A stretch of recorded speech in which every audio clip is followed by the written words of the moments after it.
Құрметті көрермен, біздің сайтымызға қош келдіңіздер. Ең алдымен белсенділік танытып, біздің сайт жаңадан құрылған сайтымызға сұрақтар қойып, театрдың өмірінен қызығушылық танытып жатқандарыңызға біз өте ризамыз. Шын мәнінде елбасымыз Нұрсұлтан Әбішұлының мәңгілік елдің азаматтары белсенді болу керек, білімді болу керек және денсаулығы мықты болу керек десе, осы белсенділікті айтқан шығар. Шын мәнінде қоғамда болып жатқан әрбір іске, әрбір әрекетке өз пікірлерін білдіріп, сұрақ қойып жатуы бұл белсенділіктің бір нышаны болса керек деп ойлаймын. Сондықтан сіздердің қашанда белсенді болғандарыңызға біз құзырлымыз. Ал енді мына сұрақтарға келетін болсақ, Ерканаз деген қарындасымыз онлайн билет туралы сұраған екен. Шын мәнінде біз ақпан айының басынан бастап түгелдей билеттерді онлайн жүйесінде таратуға көшкенбіз.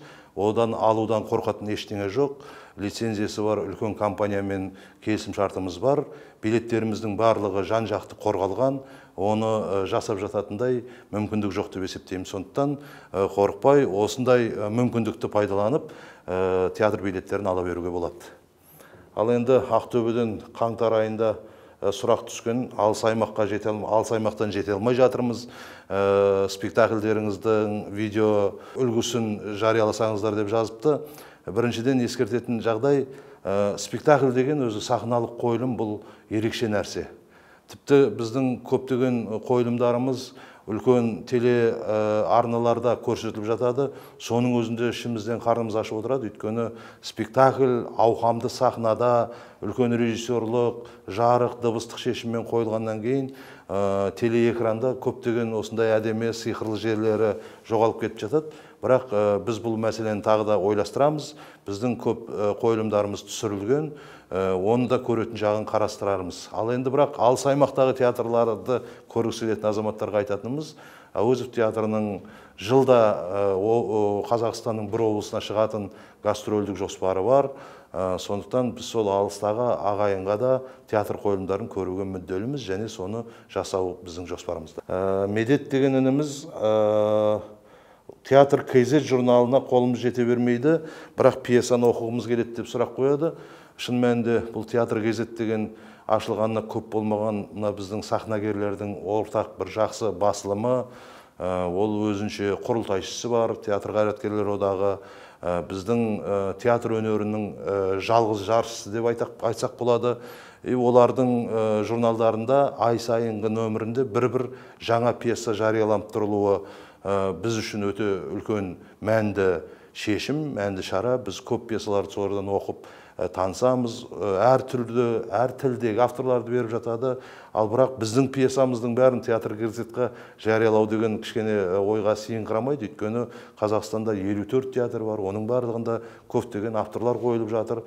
Сондықтан пьесаны оқу да бір ерекше жүйе. Оның басқа да жолдарын қарастыру керек шығар. Халық пен театр ұжымы арасында байланысты нығайтулардың тағы да басқа жолдары қарастырылса нұр үстіне нұр болар еді дейді. Шын мәнінде театр өнері бұл халықтікі. Көрермен көрмеген театр жақсы театр деп айту мүмкін емес. Сондықтан біз енді мынау театрды ақпараттандыру мәселесінде қазір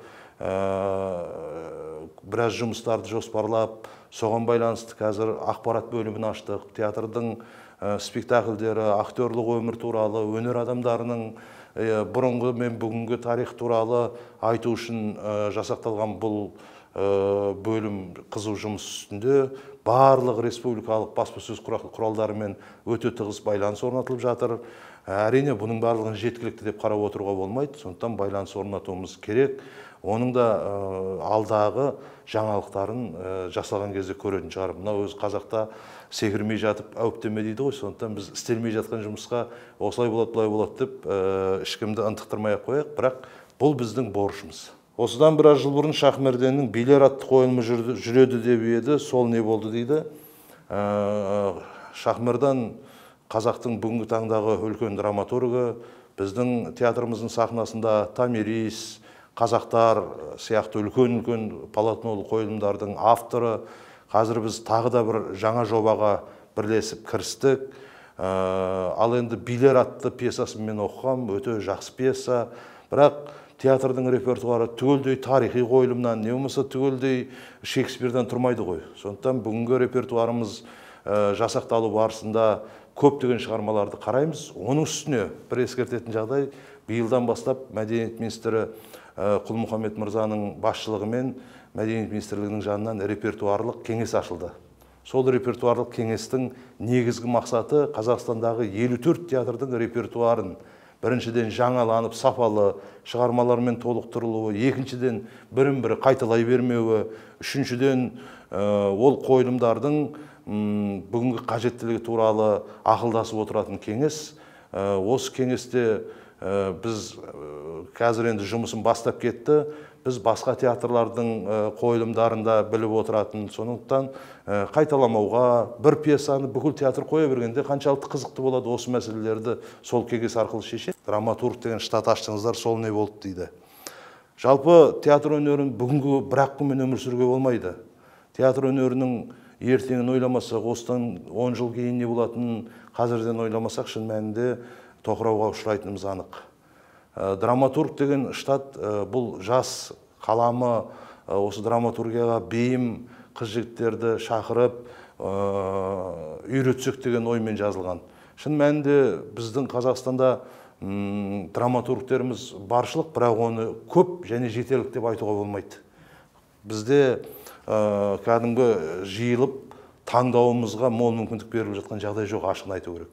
Ал екіншіден, драматург театрда, сахнада болып жатқан спектакльдер арқылы оқу үйреніп барып, бүгінгі тенденцияны, бүгінгі сахнаның тәсілдерін меңгеріп барып жазса, ол да жаман болмас деген оймен ашылған қызмет. Қазір бір-екі жігіттер сол жерде жұмыс істеп жатыр, күнделікті қойылымдар көреді, өздері жазады, актерлармен кейіпкерді ашудың, оның мінезін, құлқын ашудың тәсілдерін бірігіп отырып, мәтін мен әрекетті араластырып отырып, өмірге келтірудің жағдайларын ойлауда. Сондықтан бұл кеше ашылған дүниеден нәтиже шыға қоюы бүгін соншалықты міндетті емес шығар, бірақ бұл ұзақ перспективаға арналған жоспар, сондықтан оның нәтижесі болады ғой деп ойлаймын.